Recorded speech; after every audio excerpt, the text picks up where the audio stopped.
Every Tarantino movie is connected, but not the way you think. Behind his wild characters, bloody scripts, and perfect shots lie secrets most people never noticed. From a mysterious rule that controls his entire career to a film script that got stolen before it even hit production. These are 15 secrets Quentin Tarantino has been hiding in plain sight. Quentin Tarantino has a rule, one that sounds more like a prophecy than a plan. 10 movies, that's it. He's been saying it for years, that when he finishes his 10th film, he'll walk away from directing forever. Most people thought he was joking. But Tarantino never jokes about cinema. He said it himself. Directors don't get better as they get older. They just keep making worse versions of what they once did. Since Kill Bill, fans have been counting 1, 2, all the way to 9. But what counts as a film? Is Kill Bill Volume 1 and 2 one movie or 2? Does Death Proof even make the list? Even Tarantino keeps the mystery alive, and if he really stops at 10, his next film might be his last masterpiece. Before Pulp Fiction and Reservoir Dogs became cult classics, Tarantino had a wild idea to connect both worlds with one movie, the Vega brothers. You know them, Vincent Vega, the slick hitman from Pulp Fiction, played by John Travolta, and Vic Vega, the sadistic psychopath from Reservoir Dogs, played by Michael Madsen. What most people don't know is that Tarantino once planned to unite them in one explosive prequel, a crime film set in Amsterdam, where the two brothers would finally meet. But time had other plans. Travolta and Madsen aged out of their characters, and Tarantino, ever the perfectionist, refused to fake it. It has to feel real, he said, and if I can't make it real, I won't make it at all. So Double V Vega was buried, a ghost film that exists only in interviews, scripts, and fan theories. Two brothers who never shared the screen, yet shaped the foundation of Tarantino's universe forever. Every Tarantino movie has that shot. The camera inside a car trunk looking up at the characters. Cool, stylized, and instantly recognizable. But here's the thing, it all started by accident. During the filming of Reservoir Dogs, Tarantino wanted a low-angle view of the gang loading their weapons. The crew didn't have a dolly or fancy gear, just an old camera in a real car trunk. So Tarantino said, let's put the camera in the trunk. The result looked raw, claustrophobic, and dangerously cool. That improvised moment became a visual signature. You're not watching the gangsters anymore. You're the one they're looking down at. He kept doing it. Jules and Vincent opening the trunk in Pulp Fiction. The bride grabbing her katana in Kill Bill. Even bounty hunters in The Hateful Eight. It's more than a cool shot. It's Tarantino's hidden language of power. Every time you see that angle, someone's about to die, get revenge, or change the story forever. In 2014, Tarantino was ready to make The Hateful Eight, but before the cameras rolled, something went wrong. The entire script leaked online. Someone he trusted had shared it. Within hours, it was everywhere. Hollywood blogs, forums, PDF links flying around. Tarantino was furious. He said, "That's it. I'm done. I'm not making this movie." He felt betrayed, like someone had broken into his creative mind. So instead, he decided to turn it into a live script reading. Just one night, one performance. But the reaction was so powerful, so emotional, that Tarantino changed his mind. He rewrote the ending, tightened the tension, and filmed it anyway. It's the perfect Tarantino story. Even when chaos hits, he turns revenge into art. You've probably noticed it. Bare feet in Pulp Fiction, Kill Bill, Once Upon a Time in Hollywood. They're everywhere. But here's the twist. It's not random. For Tarantino, every close-up has meaning, even the strange ones. He uses it like most directors use faces, to show vulnerability, confidence, or control.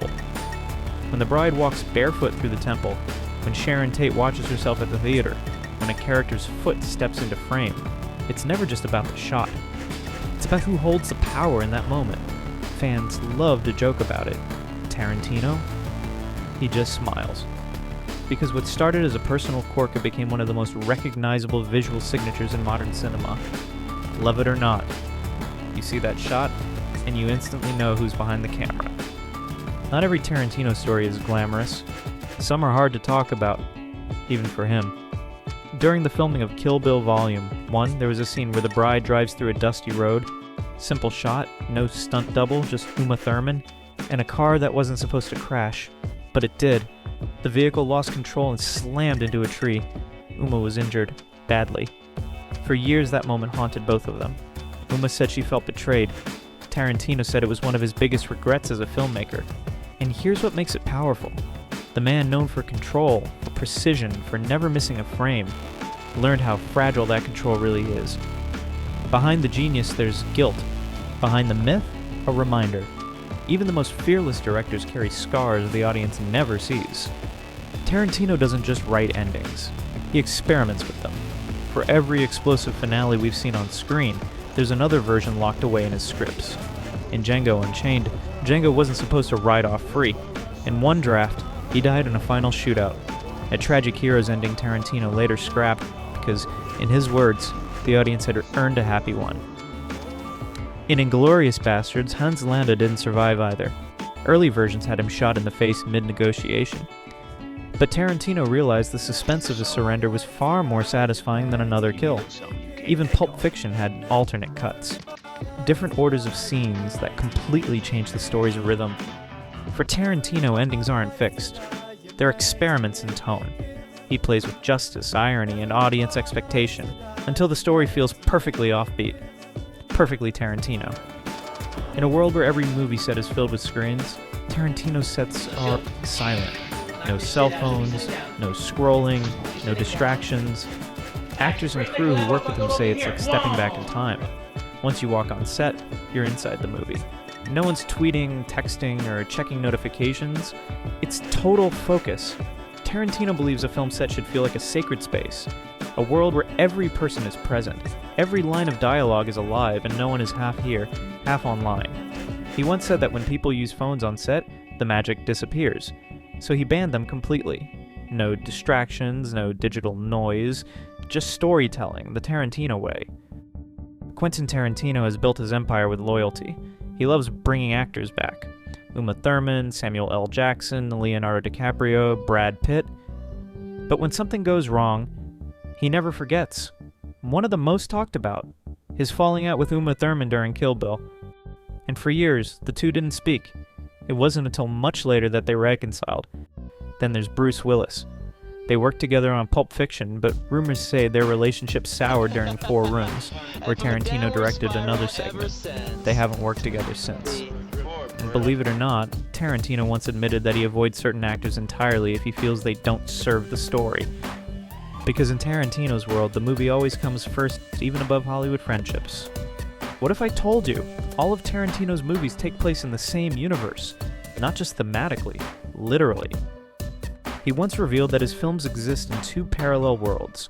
One is the realer-than-real world, where characters like Reservoir Dogs' Mr. White or Pulp Fiction's Vincent Vega actually live. The other, the movie world, the world that those characters would go to the movies to watch. That's where Kill Bill, Django Unchained, and Inglourious Basterds exist. So when Vincent Vega and Jules Winfield are talking about Royale with cheese, they could in theory go to a theater and watch Kill Bill. He's even hidden clues tying them together, like how Vic Vega is Vincent Vega's brother from Pulp Fiction, or how Red Apple cigarettes appear in almost every film. Each story is connected by Tarantino's DNA, his own cinematic universe built from blood, style, and pop culture. Before Marvel ever dreamed of it, Tarantino was already doing it. In a world of blinking cursors and endless drafts, Tarantino still writes like it's 1975. Not for nostalgia, not for pretension. He writes by hand. Pen, paper, one notebook after another, because he says he can't write poetry on a computer. His process begins like this. He buys a fresh notebook, picks up 3 black and 3 red felt pens, and declares, "This is the notebook for..." He then disappears into a quiet room, stacks of vinyl records spinning, coffee cups piling up, and begins scribbling. The outcome? Scripts filled with his handwriting, which he says helps him feel each scene as he writes it, not just type it. Because for Tarantino, filmmaking isn't about speed or efficiency. It's about authentic connection with the story. Crew members confirm it. On set, they say he'll reference a line from his notebook and quote exactly what he wrote. For Tarantino, storytelling isn't about efficiency. It's about feeling every scene as it's born. And maybe that's why his movies don't just look written. They feel crafted. Before Quentin Tarantino became one of the most talked about filmmakers on earth, he was just a young movie geek working behind the counter of a small video store in Manhattan Beach, California, a place called Video Archives. No film school, no Hollywood connections, just a kid who lived inside movies. He spent years behind the counter, watching, debating, and recommending thousands of films to customers. Customers would walk in for a rental and walk out with a Tarantino lecture. He'd tell them exactly why that B-movie from the 70s was a masterpiece. Years later, he actually bought back the entire video archives collection and turned it into a private library and a podcast studio with his old friend Roger Avery. He said he wanted to preserve it as a time capsule, the place where his obsession turned into destiny. Before Django Unchained, Quentin Tarantino had one of the boldest ideas of his career. He wanted to direct James Bond, Casino Royale. But not the version you know. No gadgets, no glossy CGI. His vision was raw. A 1960s period piece, filmed like a lost spy classic, where the danger felt real and the style was pure cinema. Tarantino even reached out to Pierce Brosnan, who had just finished his Bond run. He wanted him to play 0071 last time, older, sharper, and more human than ever. He pitched the idea directly to Eon Productions, the studio behind Bond, but they refused. Too risky, too untraditional, too Tarantino. So the project died before it began, or so it seemed, because just a few years later the studio rebooted the entire franchise. The name's Bond. With Daniel Craig in a darker, James grittier, Bond. more realistic Casino Royale. A version that looked suspiciously close to what Tarantino had envisioned. Did they borrow his idea? No one knows for sure. Quentin Tarantino doesn't just love cinema. He fights for it. In a world rushing toward pixels and playlists, he's holding onto celluloid like a relic of the past. He's repeatedly said that digital cameras and digital projection systems are the death of cinema, calling them television in public. He refuses to stream movies, saying he can't watch a movie on a laptop, keeps a collection of thousands of VCR's tapes, and still records films from TV onto video cassettes so he has a physical copy. On set, he refuses digital cameras. Every Tarantino film is shot on actual film stock, grain, imperfections, light leaks and all, because he believes film looks like film, and that's what makes it alive. So here's the twist. Every frame in a Tarantino movie was treated like a standalone photo, a piece of tangible art, not just something to flick through online. In a world of convenience and clicks, Tarantino dared to demand slower, to demand physical, to demand cinema. And that resistance, it shaped his style. It made his movies feel like events, not uploads. While others chase algorithms, Tarantino fights to keep the soul of filmmaking, one frame at a time. Before fans could even guess his final movie, Tarantino did something no one expected. He pulled the plug. His rumored 10th and final film was called The Movie Critic, set in the 1970s. Following a cynical writer reviewing B-movies for a magazine, the script was finished, studios were ready, Brad Pitt was rumored to star. Then Tarantino read it again and said, "It feels too familiar, too safe, too close to what he'd already done." So he scrapped the whole thing, just like that. No rewrites, no leaks, no studio drama. He simply walked away, and now, no one knows what his real final film will be. Some say he's secretly writing it by hand. Others believe he'll never actually retire, but maybe that's the real Tarantino move, leaving us guessing frame by frame even after the credits roll. Because if there's one secret he's still keeping, it's how his story ends. So what's next for Quentin Tarantino? Nobody knows. Before the world sees his final masterpiece, one thing is clear. Quentin Tarantino never followed the rules. Every line, every frame, every scene has been shaped by obsession, curiosity, and pure cinematic love. And now, he's holding his last secret close to the chest. No leaks, no trailers, just anticipation.